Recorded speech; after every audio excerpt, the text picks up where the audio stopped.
And therefore, I am pleased to start this first CIRC seminar of the Southeast Asia Research Center in academic year 21-22. And as I was just speaking about with Jamie, it's a little bit of a pity that it's a purely online Zoom event.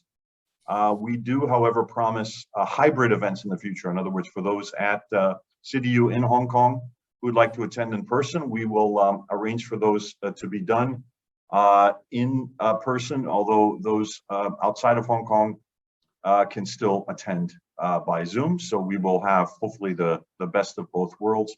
Let me just, for any of you who may be new to a CIRC seminar, just say a little bit about the center.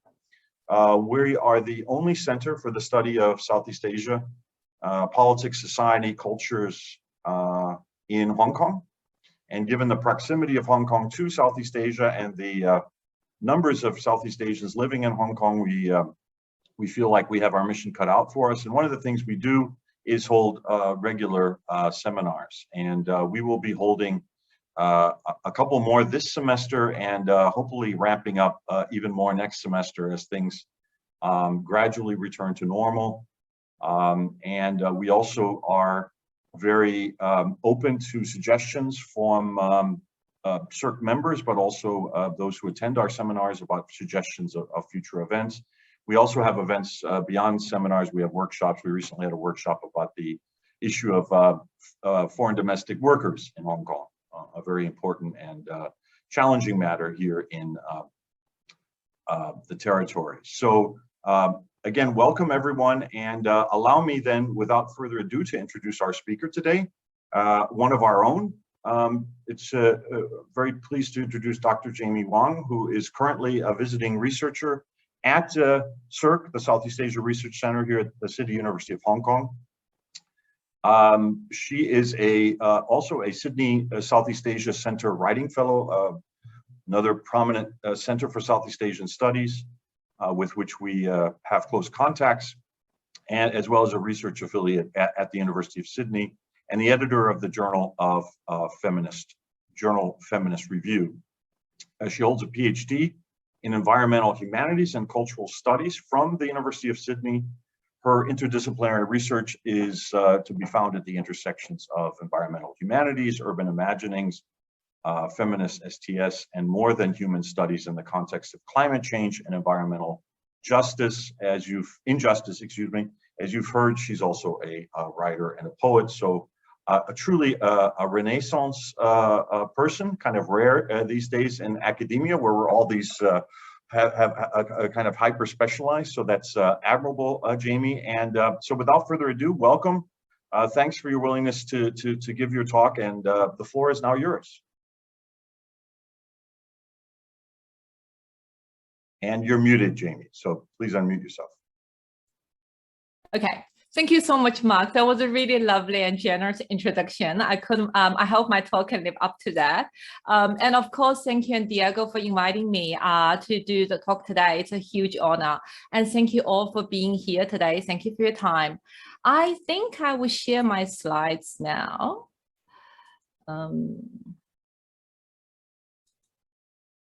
Okay. I trust you can all see my slides. Can you see the slides okay? Okay, great, thank you. So the talk I will be giving today is a part of a bigger project I finished earlier this year, which explores reimagining a modern human city in Singapore. And in particular, the stories I will be sharing with you today is primarily derived from two papers that have been recently published. One is with the Journal Humanities, and the other one is with the Cultural Studies Review. So with this said, I will begin. I started my journey into Singapore, walking in a garden, a city in a garden. Little did I know that inside this controlled and manicured environment, other things were sprouting. Vegetable seeds were germinating, fruits were ripening, edible flowers give color to otherwise bland spaces. While many of the gardens are ornamental, even distinctively showy, others are becoming spaces of intense production. I had meals in various farm-to-table restaurants, proudly featuring the locally sourced produce, something of a novelty in the island city polis, which currently actually imports 90% of its food. Yet it was not until I met Darren Tan, the head of education of Comcrop Farm, and he brought me to the roof of a shopping complex on Orchard Road, that I realized that here, local means blocks away. The often empty rooftop was filled with lively greens peeking out from rows of racks. Unlike the usual color composition of brown soil and green vegetables seen in farms, the hues here were cleaner and metallic. Each multi-tiered rack was equipped with intricate-looking pumping devices. There was no soil inside. Each plant was rooted in square-shaped sponge sitting in a plastic net pot. Darren explained to me that Comcrop uses hydroponic growing methods, which means their produce is grown in a soilless environment, fed by nutrient-rich solution. Not only the rooftop, edible farms are also occupying other gaps of the city, office buildings, housing estates, hotels, and even inside shipping containers. Some of the many farms are the labor of Edible Garden City, a pioneer of urban farming in Singapore. Since 2012, Edible Garden City has been transforming unexpected and often neglected spaces in the city-state and transformed into food forestry. They're also conducting a range of workshops to support its Grow Your Own Food movement.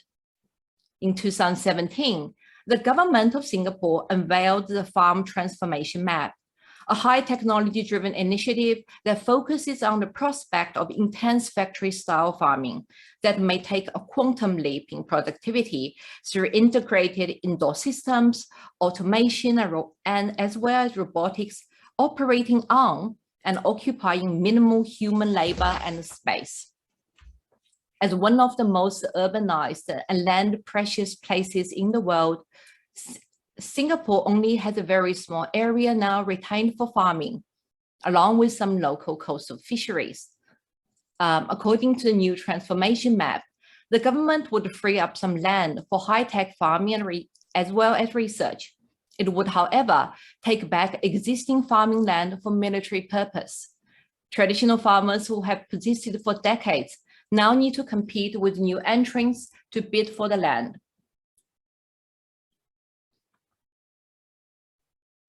In the midst of the intensified effects of climate change, the rising concerns of food safety and uncertainty of geopolitics, high-rise and intensive urban farming have been increasingly seen and positioned as a possible and more sustainable solution that cares for the human and benefits the environment. In exploring the emerging and complex terrain of urban farming, I'm interested in how might a technological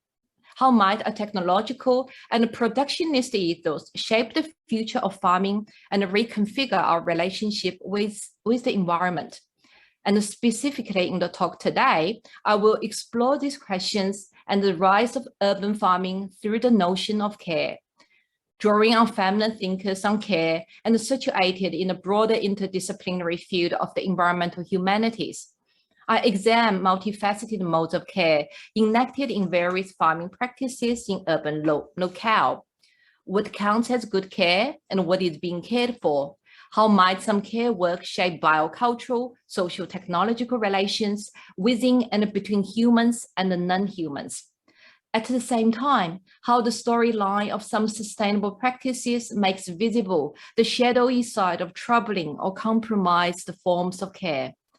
The talk today will also explore how urban farming may enable us to make much needed room to forge a kind of saturated care. Finally, I will take you to an ecological bridge that is built for animals and to see how infrastructure may become another form of care that may help us to reconnect and repair the environment, as well as craft the different possibilities of world making. As a dominant farming imaginary pushed for technological solution and controlled intensive farming, a new vocabulary comes into operation. Some farmers I spoke to proudly and affectionately call themselves urban farmers. Sky Greens, an automated 9-meter tall, multi-story high-rise farm, attributes its success to engineering and technology, identifying itself as a solution provider in agriculture. The Singapore government refers to modern farmers as agri-technologists or agri-specialists, and farms as plant factories. This range of exercises in naming, in many ways, shines some light on divergent modes of care that are enacted here. They're earthly, bodily, they are either material or technological. I traveled to Chenfa Organic Farm, one of the rare certified organic producers and the rare open farming in Singapore, to learn more. I arrived early, and Fabian, a second-generation farmer, was finishing up an education tour. Although the day was not much warmer than any of the others in the city-state, walking in an expansive open farm is quite a different encounter with heat in an otherwise air-conditioned country. I had earlier learned that Chenfa's land lease was not extended, and Fabian told me that the tender for the land in the newly dedicated farming area was actually rejected by the government. The farm is likely to close when the current lease expires. Compared to the hydroponic farm I had visited with only a limited range of produce, Chenfa grows a vast variety of veggies and fruits, including radish, chaoxiang, bitter melon, sweet potato leaves, various types of beans, mangoes, and much more. And Fabian explained to me that crop rotation is a May farming technique. Right now, we're growing lady's finger on this patch. Next month, once old harvest is gone, we will change to another crop. This is to benefit the soil and to protect the environment. Farming to us is not only farming food that is safe, it is also to keep the soil clean, nourished. Our way of farming will not be able to meet a factory-style farming requirement. To meet that level of production scale, we will have to change our ways of farming. The type of produce will also be limited. Fabian said he learned how to farm from his uncle, who had been growing food and looking after the land since the 1990s. For Chenfa, composting and soil care is at the heart of his growing method. As we passed through a huge-sized dirt pile, he told me that it was their care in the making. We primarily use vegetable waste for composting, mixed with a very small portion of brown waste, soil dust, and coffee grounds. We don't add anything else to accelerate the process or use machines to break them down with heat. Things naturally break down with the help of bacteria, fungi, and all these organisms in the soil. It just takes some time. This pile will take about half a year to ripen. They actually last for quite a long time. There is so much our soil can offer.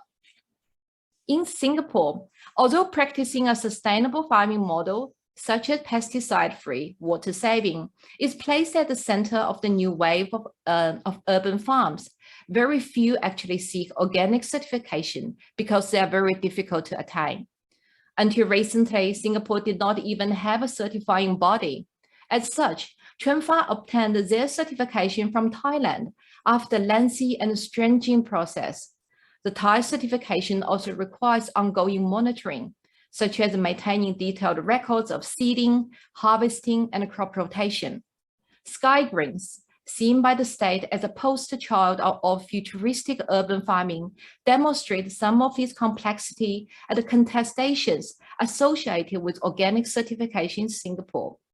Some researchers previously suggested that although Sky Greens composts and reuses organic waste, the vertical farm should not really be understood as organic. In their words, according to the US Department of Agriculture, an organic farm is one that demonstrates ability to integrate cultural, biological, and mechanical practices that foster cycling of resources, promote ecological balance, and conserve biodiversity. It would be a challenge to incorporate diversity and balanced ecology into Sky Green's A-Go Grow Tower, which is a very tall, 9-meter tall A-shaped towers. But Singapore has its way. In 2018, the city-state set up its own framework, the Singapore Standards for Organic Primary Produce, or SS632, the world's first organic standard for produce grown in an urban and peri-urban environment. In June 2019, Sky Greens became the very first local vertical farm in Singapore to be awarded the Home Organic certification. The vegetables of Sky Greens are grown indoors in small plant boxes with soil mix, grouped in a long, narrow trough elevated above the ground. According to the Straits Times, Sky Greens also began to produce mini vegetables from 2017 to avoid the use of pesticides. This means the vegetables at the farm are harvested when they are smaller at between 21 and 24 days as opposed to the usual 40 days before insects appear. Although Sky Greens does not use artificial lighting, Singapore's organic certificate allows this farming method. Urban farms worldwide, including importers, exporters, and retailers, are welcome to apply SS632. While there have been heated debates on whether organic farming is more suitable for the planet, and much depends on the specific forms of farming and certification standards, my interest lies in the modes of care that are enacted in the way food is grown and the way in which they may enrich or limit connections. If organic farming has been positioned as a particular kind of care to many people, Sky Greens, or Singapore's SS632 in general, seems to represent and even encourage a selected, pragmatic version that extracts and narrows many of the key aspects of building relations with more than human communities. In the case of Chuan Fa, the method of encouraging diverse crops, most of which go through a complete life cycle, grounded in a growing process that cares for and is cared for by other species, embodies a more relational care. As feminine scholar Malia Puig de la Casa explains, care needs to maintain the possibility of a web of ecological relations, rather than only from the possible benefits to human.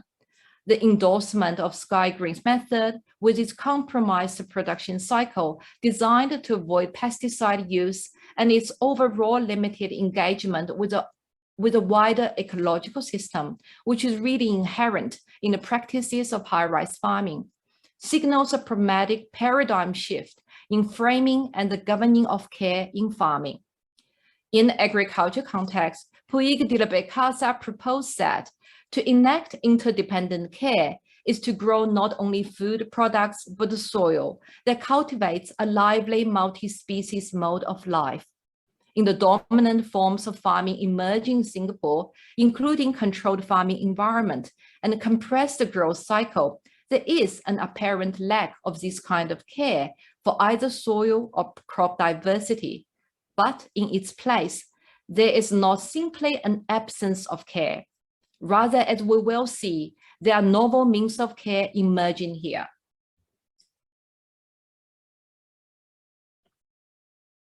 In anthropologist Sophie Chow's work on oil palm in West Papua, she unravels the multiplicity of contested and ambivalent modes of care enacted in this unexpected space, such as the often disregarded care work practiced by corporate actors seen as money monsters, and the scientists who are involved in the production of new varieties of oil palm.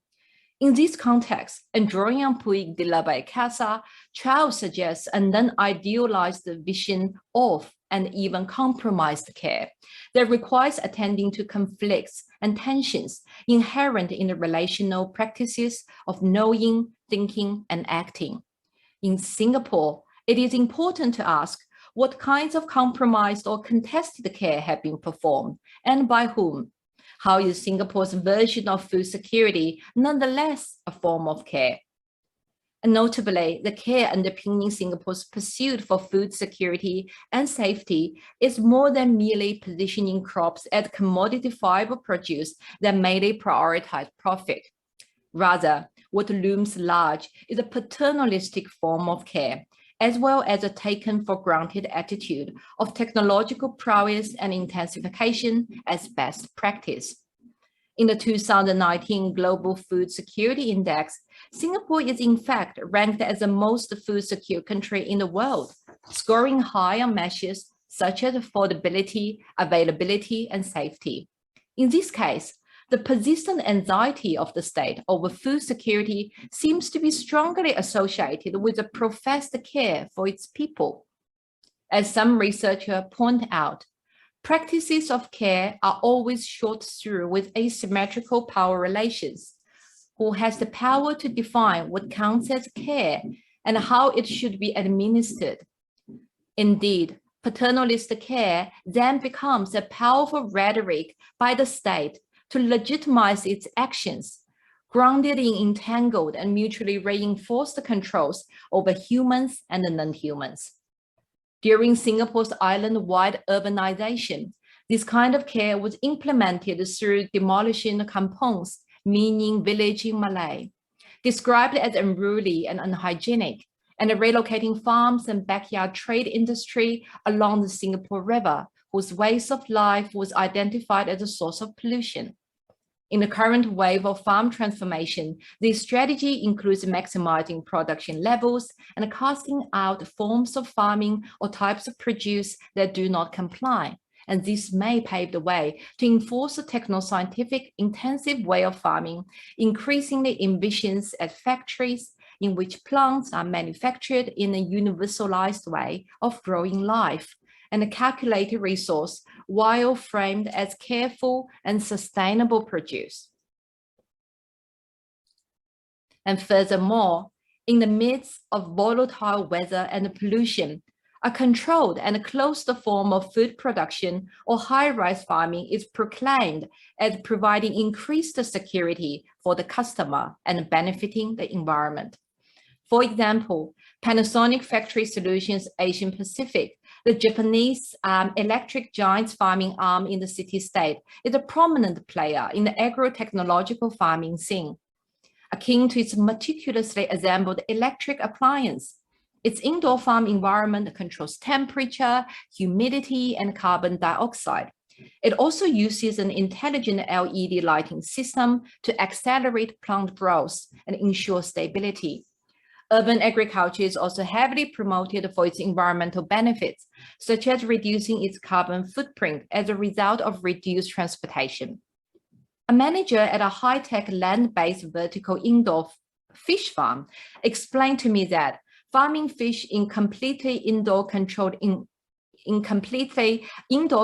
environments reduces the need to feed fish antibiotics. Their immune systems are therefore not compromised. Moreover, the productivity of a land-based fish farm is not weather dependent or impacted by surging environmental issues such as algae blooms that cause mass fish kills. In this way, he told me, consumers are better cared for and feel more relaxed as they have our safer products.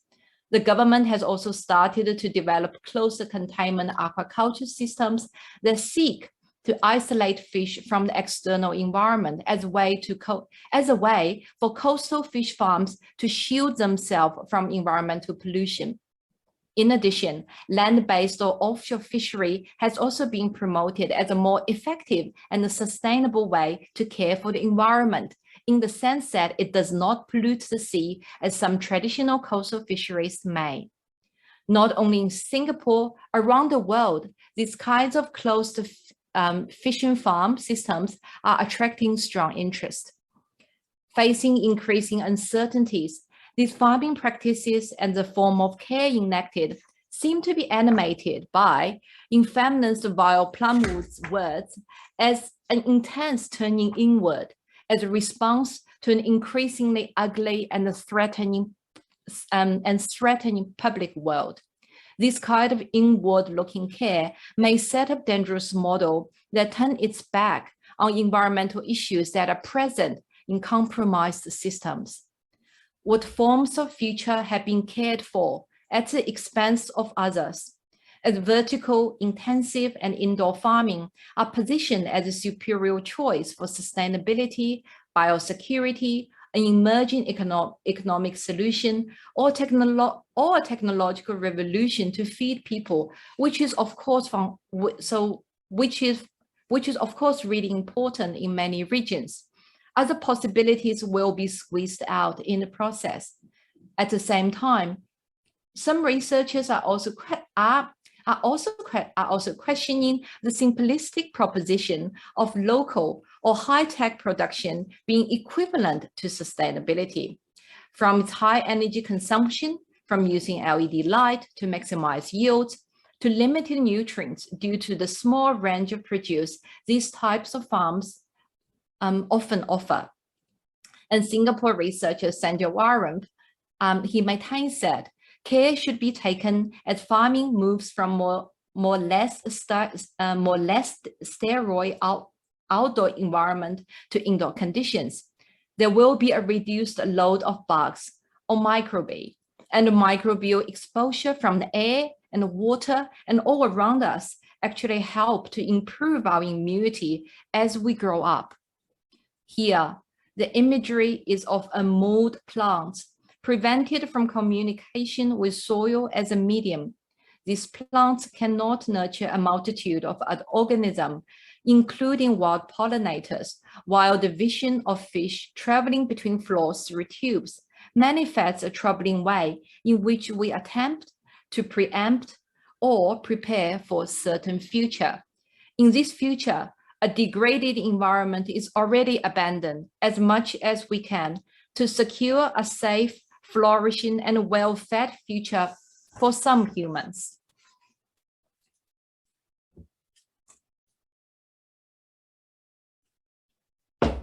And continuing my exploration of the agriculture carescape, I learned more at Comcrop, whose hydroponic rooftop follows a more automated approach. Darren Tan shared with me his view on automation in farming and the essential care element that sustains it. In the past, farming relies a lot on farmers' experiences. The present farmers use sensors and data tracking for similar information and to monitor the growth of the plants, but in a more precise and timely way. There has been lots of trial and error since the advent of our farm. This is a new area here. No one really has a script on how to grow, what to grow. We test water almost every day to ensure the right number of elements. As I walk around the rooftop, sampling the herbs and some edible flowers, I noticed Darren would often run his fingers along the surface of the racks. The devil is all in details. He smiled and explained to me that there's a lot of dirty work behind this neat and futuristic looking rooftop farm. The hygiene of the racks and the farm is paramount. A lot of our work and time is going into maintenance to make sure the frames are sanitized. If there's any sign of pest, we must identify it immediately. As anthropologist Anna Maria Moore says, technology is not static or opposed to care. Rather, it is an integral part of caring in the process of growing and working along with other elements. In Comcrop and other indoor controlled farms that uses a more technological and automated approach, farmers tend to produce well-being through data tracking and real-time monitoring. This testing and experimenting invokes a distant virtual type of care in conjunction with the physical care that Darren also describes as a dirty work.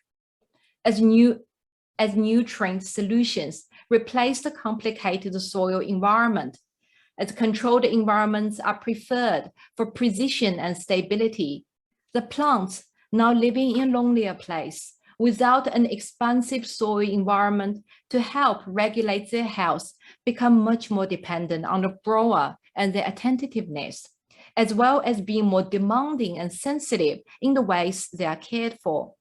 As more exists, do not just pay attention to what technologies are supposed to do, but also to what they happen to do, even if this is unexpected. I read Anna Maria Moore's proposition of technology here as an experimental and a relational mode of care. In the case of controlled farming, the use of technology for monitoring, tweaking, and adjusting becomes indispensable to the life and the death of the plants. Looking through this lens, the idea of having a resilient farming practice that is disconnected from the environment, in fact, reimagines new forms of interdependency between technological care, the plants or animals, and the grower. Much more work is needed on the social and ecological implication of these emerging forms of care. Reflected on these multifaceted and sometimes troubling modes of care, some of which emerge from intensified and radical environmental change, I suggest that there is an increasing need to attend to a situated care that takes seriously the relationality and interconnection in a modern human world, rather than a form of bioregionalist care rooted in an illusory decoupling from nature. Here I'm drawing on Donna Haraway's discussion of situated knowledge that in part is about taking account of and being accountable for the particular relationalities that we inhabit. In other words, it is to attend to partial and relational ways of knowing and caring. In this way, the edible garden cities that I mentioned at the beginning of the talk, their model may offer a glimpse of a kind of situated care that may cultivate a healthy, robust environment in the middle of the city. In this context, farms are understood as carrying out social missions, experimenting with and subverting the dominant imaginary of industrial farming. Having started from community farm, a desire to reconnect is at the center of its model. Darren Hall, which is the other Darren, the farm manager, explained to me that they do foodscaping, where they work with various sites to design specific and situated farming practices. But the farm space is also an open space for urban residents to be in touch with nature, soil, and promote people to grow their own food. Edible Garden City also aims to address some thorny local environmental issues through farming. For example, it collects food waste from restaurants and accepts waste donations from residents. These are then composted along with other organic matter back into the soil. Darren explained that in addition to traditional ways of composting, they use vermicomposting and black soldier fly composting, which they are in collaboration with another group of urban farmers. This practice introduces worms to forge a transformative relationship with food waste, food produce, and humans. Further, a key thrust of Edible Garden City's ongoing commitment is its growing your own food movement, which aims to inspire people to find a space in a confined environment to be closer to farming, plants, and the soil, to encourage and actively push for participation, not just on a specific day or weekend, but to continue this practice throughout everyday life. When we talked about the pressure of productivity and profitability, Darren said, "We are not the most productive ones among the farms. Profits are important, but how to get the profit and what do we do with the profit is another thing. In a large enterprise where it follows pure efficiency, 1 + 1 always equals 2. Here, it could be 2 or 3 or 10. There is room for kindness and collaboration and understanding. How have urban farms or growing your own food placed the social and environmental impact on people? All these feelings needs to be accounted for and put into consideration." Darren also highlights the importance in education in the labor of growing food, food wastage, nutrients, and consumerism to support the rise of sustainable solutions in the city-state. In his account, without these serious discussions, what these solutions are really for is not really clear. All these are why and how we design this space to be. We want to use different modes of farming to connect. Walking around in the farm, and seeing people of various ages farming together, I recall Anna Maria Moore thinking on the continuity of care. In the context of medical science, she proposes a logic of care as an ongoing kind of care that challenge other market-based mechanisms that have a beginning and an end for enacting care and responsibility. From soil-based and soilless farming to opening up space for general outreach, community gatherings and workshops, and to incorporating local food waste into its growing loop. Edible Garden City is less specific on the exact modes of farming, yet the interlaced practice demonstrates a kind of contextual, ongoing care that involves working with and within the surroundings, attending to environmental issues in socially and culturally connected ways. Drawing humans and non-humans together, their growing model offers a continuous relational care that may intervene in the growing trend of regarding urban farming as a new mechanism of commodification. The work of feminine scholars has demonstrated that care is never innocent. Rather, as Malia Puig de la Becasa says, it is an ethically and politically charged practice, contested and situated. They have also taught us that technology is not necessarily a code, an externalized mechanism, but may function as an integrated part of the care process to produce and sustain a certain mode of life. From bodily care for the environment to an ongoing mode of care that may disrupt to some extent the commodification of urban farming as a process to a kind of care that might encourage work in isolation. The carescaping farming cannot be reduced to a simple contrast between a perceived cold, high-tech urban farming and a warm organic farming. Rather, it is fraught with affect, tension, compromises, and the alluring promise of a healthier and more abundant food supply with less energy input. Ultimately, for urban farming to be a meaningful alternative to industrial farming, it needs to develop the sentiment of relational thinking and embed itself in expansive, capacious, situated care that does not stop with humans. Many are focused on care for consumers, while others have a broader sense of care for the community, but rather also includes the land, soil, and a wider modern human world. And now I'm going to take you to the other side of the city-state to have a glimpse of a type of very special bridge.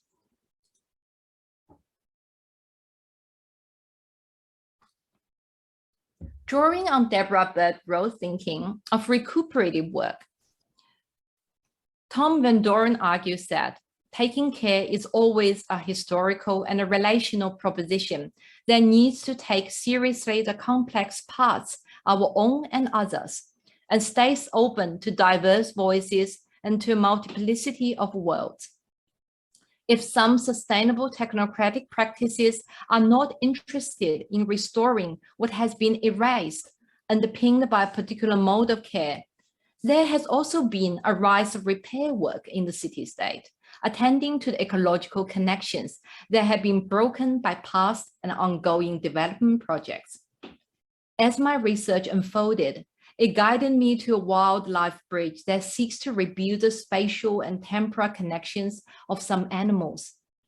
Back in 1986, the 11-kilometer 6-lane Bukit Timah Expressway was constructed, separating the Central Reserve and its adjacent Bukit Timah Natural Reserve. Since then, the highway that supposedly saves motorists 30 minutes in travel time has cast a long shadow on the ecological conditions of the once continuous forest, from the reduction of flora and fauna to the rise of roadkill. Decades later, in 2013, a 62-meter-long ecological bridge, EcoLink at BKE, was completed. The bridge is not for human use. Rather, it aims to restore ecological connection by allowing animals to move freely between the two forests that were separated from decades ago, thus expanding the habitat and linking up genetic populations in an attempt to increase their species survival chances. One prominent features of this ecological path, it is wide hourglass shape that measures 50 meters at the narrowest point. These widths were determined by the local conservation experts as the minimum width for some animals, including pangolins, civets, and some small mammals such as squirrels and shrub birds to feel comfortable when crossing the bridge. Although discussions often focus on the structure of these kinds of green corridors or scientific evidence of their usage by targeted animals, cultural geographer Alexandra Cole turns to the softer tissues of this connective technology. As she joined road ecologists in collecting data on road-killed western painted turtles in the US, she was acutely aware of the speed and volume of cars and even the danger of researchers themselves becoming roadkill.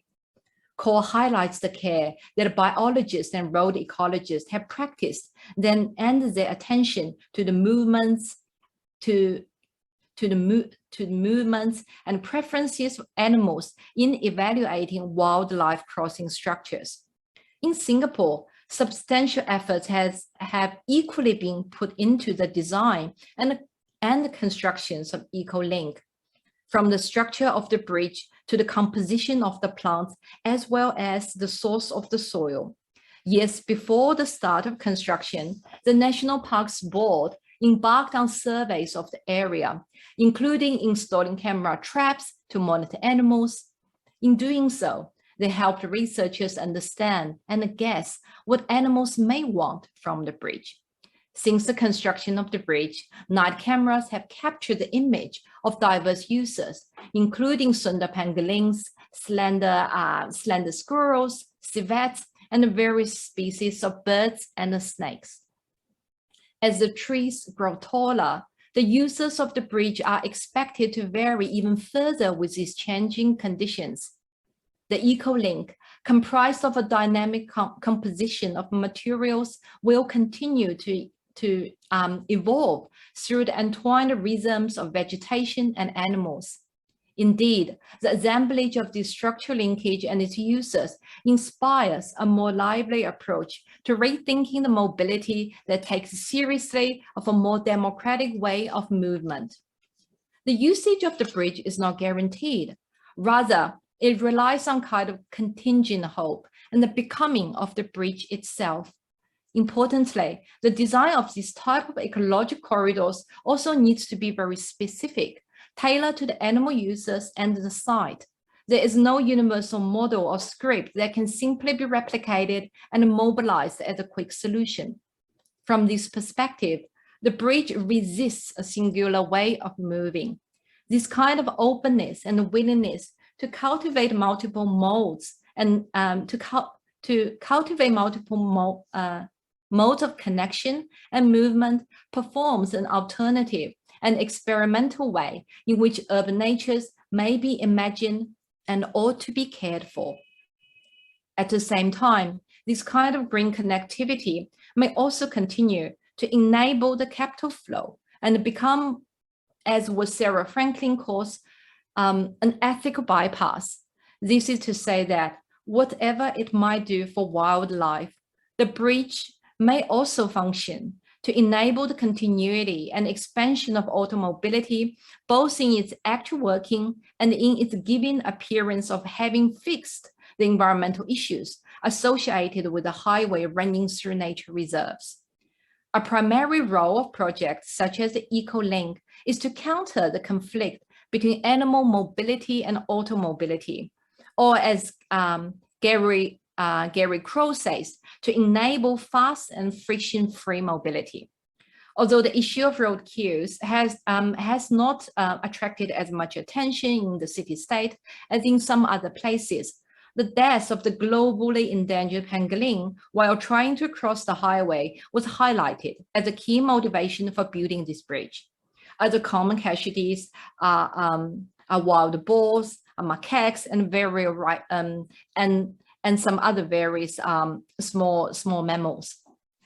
Over the years, there have been calls to reduce the speed limit on some particular roads, since congestion has often been equated with economic paralysis in Singapore. The authority is often reluctant to lower speed limits. Thus, the bridge that may reduce the number of road queues becomes a functional structure to minimize potential disruption, thereby ensuring free-flowing traffic without needing to reduce the speed. Furthermore, the eco-link and similar environmental measures sometimes take on an ambivalent role in conservation, where they are subject to being instrumentalized to legitimize further disruption in other areas. Indeed, following the construction of eco-link at the BKE, which actually took 8 years, there have been some other eco-links emerging very swiftly as mitigation measures to enable large development work that requires first to demolish the existing forests. While the effectiveness of the eco-link at BKE is yet to be fully evaluated, the technological fix it exemplifies is already being celebrated and adopted as a solution. I will not go into details on this point in this talk today. What is important to note is that as environmental issues attract increasing attention in Singapore and globally, the eco-link and this kind may become a means to manage public opinion by seemingly incorporating environmental concerns into a project that will disrupt existing ecological conditions. In Sarah Franklin's words, this type of technique is deployed as a very practical way of containing public anxiety by building in ethical concerns to a development program. Positioned as a sensitive and caring gesture towards the environment, the wildlife overpass may morph into a kind of ethical technology, one that enables us to bypass difficult reflections about our lifestyle and sustain continuous development and uninterrupted mobility at others' expense. In short, urban infrastructures such as the eco-link are more than a technology of spatial connectivity.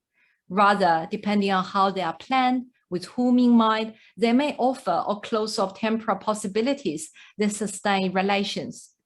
Automobility and transport infrastructure are complex and contested processes that cannot be approached from the sole aspect of mechanistic engineering and velocity. Rather, with some critical attention to mobility, these transportation projects and the cities at large might be reimagined as apparatus of care and a multi-species flourishing. In this talk, I have tried to show a multiplicity of creative, troubling, or compromised modes of care enacted in the various urban farming practices and urban transportation. Guided by these flashy and entangled stories told by urban produce, animals, eco-bridge, along with farmers and the state, I have learned that farming cannot be reduced to a mere technocratic solution imbricated in the state's imaginary of manufacturing-style farming future that is proclaimed as more sustainable, more efficient, and stable. Rather, it is essential to focus on the kinds of relations that the processes of farming and their produce inhabit, sustain, open up, and close down. They need to be understood as not only attempts to overcome the constraints of space or to move faster or new way to accumulate capital, but as a political work that is committed to focusing on the many social environmental issues rather than trying to find an outside alternative. At the same time, the genuine care and the labor that Edible Garden City, Chunfa, and Comcrop, and some other urban farmers I've spoken to have shown in attending to their produce and the connections they seek may pay less attention to controlling or transcending the environment. Rather, there's more curiosity, patience, a strong level of commitment to be attuned to the environment, and much more desire to learn and perhaps be transformed. In a connected vein, the emergence of the eco-link enabled by the city's growing awareness of the interconnections between human and animal movements reflects on more It reflects a more experimental, negotiated, and saturated practice of care and genuine desire, if only partial, to explore what others may need, pointing to ethics of a more inclusive way of moving. It has also become clear that engage seriously with a modern human world must be grounded in efforts to decenter human exceptionalism. This may help to reimagine an alternate future and subvert a capitalist way of pressing forward, be it industrial farming or transportation infrastructure that has already caused a devastating loss of many kinds. At the heart of this talk today is a call for a much more careful and patient examination of and a relational way of thinking about the urban environment dynamics in the urban environment, and to think how we might develop ways of rethinking, reseeing, and restoring cities through foregrounding their modern human worlds. Thanks very much, Jamie, for that fascinating talk, which says a lot of things about a city-state which we normally don't associate with it. Farming and wildlife it's fascinating. Also, of course, very relevant to our life here in Hong Kong. Yeah, where there is also efforts at urban farming, and of course, Hong Kong has the advantage of having a very large park system and some degree of wildlife still here. Others will know more than I do. Anyway, without further ado, let me open up the floor. The ground rules would be, please, if you want to ask a question, turn on your camera. We are on Zoom, but let's not make this totally anonymous. And you can either just speak up or use the raise hands function, whatever you prefer. While we're waiting for people to turn on their cameras, we've got an anonymous group with us, Diego accepted. Thanks, Diego, for turning your camera on. Let me take a stab at it, Jamie. So I was struck by your, call it studied ambiguity. I mean, you were very reluctant to make this into a thoroughgoing critique of, say, techno-farming, techno-scientific farming, as you termed it at one point, or of transportation projects which cut right through a natural reserve. Quite shocking, but unfortunately not uncommon elsewhere in the world. And yet, seeing that there are efforts being made with organic farming, which seem, according to what you said, genuine to some extent. I guess my question would be, A, am I reading correctly that you are kind of ambiguous about this? You see pros and cons. And the second is, as a political scientist who's interested in Singapore, one question I would have is, to what extent is the idea of the developmental state looming in the background? Scholars of Singapore, a number of them argue that the developmental state is still alive and well in Singapore. And surely these areas you've discussed, farming, urban farming, and efforts at least softening the impact of some of these transportation projects, that would be part of the developmental state, because they're trying to upgrade Singapore in all sorts of ways, including ecologically, that is part of a government project. So to what extent is even the sort of the more progressive sides part of this kind of planning of the government itself, and to what extent is this kind of a ground a ground up, bottom up, I'm trying to say, initiative of more, say, idealistic actors in terms of farming and a wildlife protection? Yeah, thank you so much, Mark. This question is really wonderful, and thank you for listening so attentively. I think you are exactly right. I am. This talk, and I mean, indeed, my whole research, my research is not about right or wrong. It's not about pros and cons. So as the notion of care itself, why I was so drawn to it, and so at first, is this complexity, is this ambiguity, is this and probably is this ambivalence. So a lot of my work is actually, I don't think I go into, I spend some time in Singapore to do field work, but I don't think I often go there with some hypothesis. With something in my mind, then I go and talk to people and trying to prove this is this right. Like, for example, if I speak to those urban farmers, I don't have any presumptions that in my mind that technological farming is wrong or this is right. So a lot of times I try to be led. I try to be led by the experience, by what I see. So obviously, in complement with the theoretical books I read, and obviously, you know, in Singapore they have a lot of planning documents.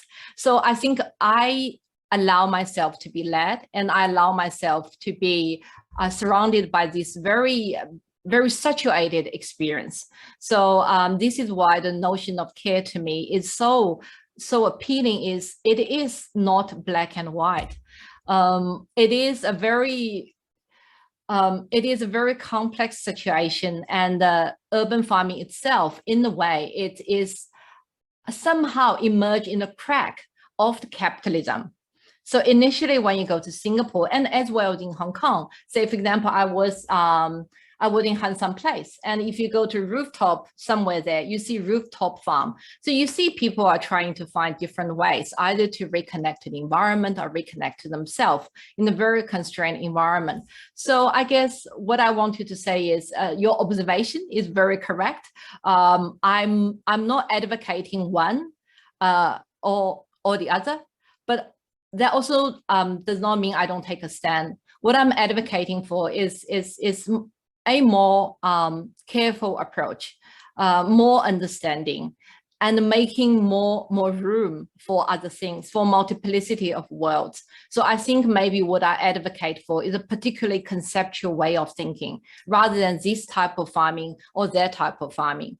So, and also your second question on development state. I think I didn't get a chance to speak today, but one of a big chunk of my work is about eco-modernization. So eco-modernization, to me, it's almost like it's probably an involvement or maybe evolution of development, where you try to say we can still develop, but however, because we are now very advanced in technology, we are able to develop as well as preserving environment. So under this umbrella thinking field of eco-modernization, people take a different approach. There are some of them are very radical, saying we should just decouple from the nature. We just urbanize. So therefore the nature can be left alone, as if there is a nature there. So therefore we minimize everything, the nature will be happy because we're no longer there, as if we are not entangled with them. And I think in Singapore, which is very, very interesting and fascinating, is I think it offers a very crucial side that it almost seems like it's working in a way. Because recently, I think when I spoke to Diego that day, we both read something about their otters running around, eating fish, people are happy. And David Attenborough has this whole documentary about, oh, you can have wildlife in cities. And it's on, but at the same time, I think at the start of my PowerPoint, I was trying to show a bit of assemblage of what you can see. You see super trees, which is those super hybrid trees that they imagine as what the future could look like. You have this very hybrid tree that have those live plants are installed on those panels, which they call, can't remember, something called skin something. But then you have those twigs. Those twigs can absorb all the energies. So I think the country is positioning themselves as some countries that you can develop as well as you can be green. And I think they are even making them slightly more attractive. It's not just about balance, it's about how, while being green, you can create more jobs. And I think this is, I wouldn't try to I don't think I want to monopolize this Q&A, but I think what your point is really right. It's not that we don't have development rhetoric or discourse, or it's how it has evolved and shifted. Thank you. Thanks very much. I really like this concept of eco-modernization. I think that really does get to it. Diego, you're the only other one with your camera on. Can I call on you? Well, then I'll have to ask a question. I have no choice. Jamie, thanks. That was a fascinating talk. I just wanted to ask you to say a little bit more, if you can, about like government support for this new industries, new technologies, and the sector. You mentioned at some point, Singapore is highly dependent on imports for food, and that is very much consistent with how we usually think of Singaporean economy, meaning this is a very small state, a very small country, very open to international trade, international investment.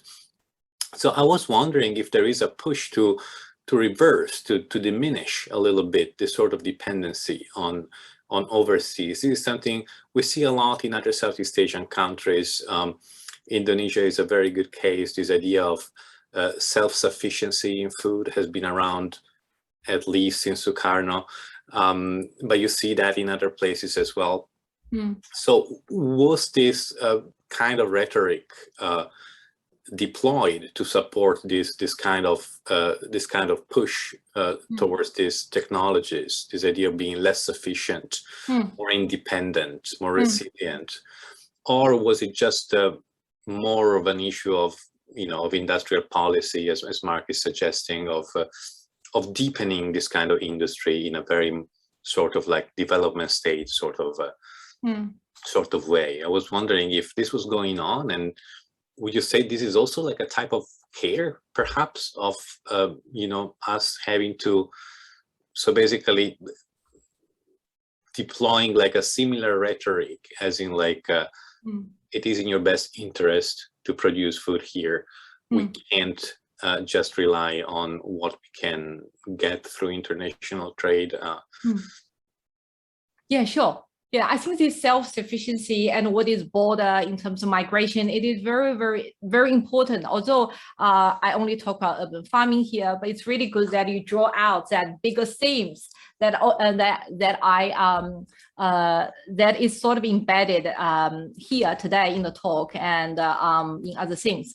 So I would like to first of all say, I don't think Singapore has ever imagined themselves would be entirely self-sufficient in food.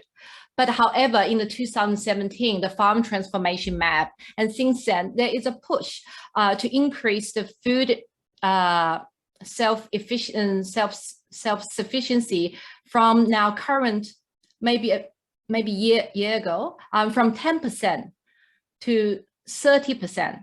And this does not include the, say, staple food. So I'm not talking about rice. It's more focusing on, say, fresh vegetables or eggs. What are the other things? So eggs, fresh vegetables. I don't think meat is something that they are interested in, because pork farms has been considered as very, very polluting. It's actually one of the first things they got rid of since the 1960s. So there is some sort of self-sufficiency in mind. And this is also linked back very importantly to a few things. One issue is in 2008. There was a price fluctuation of rice and other food. So that is around the world. So Singapore was affected in some way as everywhere else. I think that was a bit of wake-up call for a lot of regions in the world that they are thinking we can't just import food. The price is really, really steep, and to the point that sometimes you just can't get them. So first of all, there's a price fluctuation in terms of this. Some other reasons is also because I think Singapore is really focusing on if the food is safe. And food safety is a really big issue now. And this is considered as biosecurity. And as we have seen, the swine flu, the mad cow, and so on. So there is something in their mind that they would like to promote a safer food, or some other politics, or some policies that can help to govern the safety of the food. The third thing is maybe, so I think during COVID time, this has also become quite apparent, because when I call back to some urban farmers, I spoke to before, they said that during COVID time, I think there was a brief period Malaysia closed the border with Singapore. There was no importation of quite a number of food. So the sale of their food have really increased. So I think there is some sort of self-sufficiency in their mind, but it's never entirely about food. But however, because we are all Southeast Asian studies scholars here, so I was thinking I can just extend a little bit to the other aspect. So if you think about water, so water is really a central issue in the city-state. There is a push for self-sufficiency on that. So they are thinking about we can recycle water, we can produce our own water, new water. So in this particular case, there is a stronger push in terms of how we can self-sufficient in a way. Well, I don't know if I answered your question or not. I think I digressed a little bit. Yeah. No, that's fine. That's absolutely fine. Yeah, that's what I was asking. Yeah, but I think what I'm concerned about is not just about this physical border closure or this self-sufficiency that we're going to entirely close up and have everything produced by ourselves. It's also some of the technological measures that we push may end up putting us in a situation like this. How do we turn away from this very environmental polluted world that we don't want to see? We want to self-protect. And as you know, this will never happen. Singapore itself is an island. And Indonesia, in terms of Jakarta, they are having issue with climate change. And how much of this pushing away, we want to be safe. We want to decouple from the things that we don't like, living with COVID or don't live with COVID. I think there's yeah, there are a lot of things. There are a lot of interconnections there. One, Jamie, just thinking one could add to that the issue of the haze that comes still comes annually. Yes. Linked to Yes. issues in Indonesia. Yes. So Singapore definitely cannot push away. No. Literally cannot, as anybody who's lived in Singapore knows, the environmental concerns and also therefore, in a sense, what you're saying is this is all fine and good, but you know, increasing engagement with Singapore's neighbors would also be would be desirable. Yeah. I'm still looking for others to join in our discussion. I hope we're not scaring anybody off. I see we have some participants, but no one seems to want to ask a question, which is a pity. But perhaps, Jamie, what you've said is so convincing that everybody is it's a kind of consensus, Singapore style. No, sorry, poor joke. Maybe people are just a bit shy, or maybe it's late afternoon. Yeah. For some reason, I don't know why. It's just a small group of us.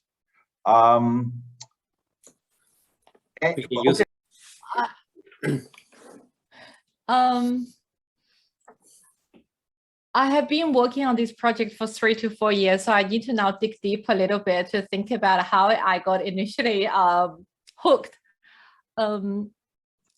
I think in my previous life, when I work in other industry, I traveled to Singapore a few times, but more for not for leisure and for entirely different purposes. And I think as a lot of us, probably the first impression is the city is very green. The city is very clean, and as opposed to some of the other countries, maybe in Southeast Asia or other parts of the world we've traveled. So you have this very safe feeling in a very clean environment, although it's hot. Later on, and I think when I started my project, so I was very interested in eco-modernization. I'm still interested in how technological push can really shape our way of understanding environment. And I'm also really interested in this urban environment relations and urban environment dynamics. And Singapore, and I was not too ambitious because I had the choice to do a multi-sited study, but maybe I can only focus on one topic, say water, say infrastructure. But rather I was thinking Singapore is such a fascinating place. Why don't I focus on this very fascinating place, but go a bit deeper? And I was really glad that I choose this path rather than just hopping and trying to get a bit of this, bit of that in other countries. So eventually, I think I think Singapore is really wonderful in terms of it present it. I really have benefited a lot from speaking to the people there and from going to there to see how nature is multiple. And so it's of course not something I propose, but it's the research itself really made me understood how nature's multiple, how different nature has been presented and has been foregrounded. And I'm also in particular very interested in control. I'm interested in this entangled and very mutually reinforced control on humans and non-humans.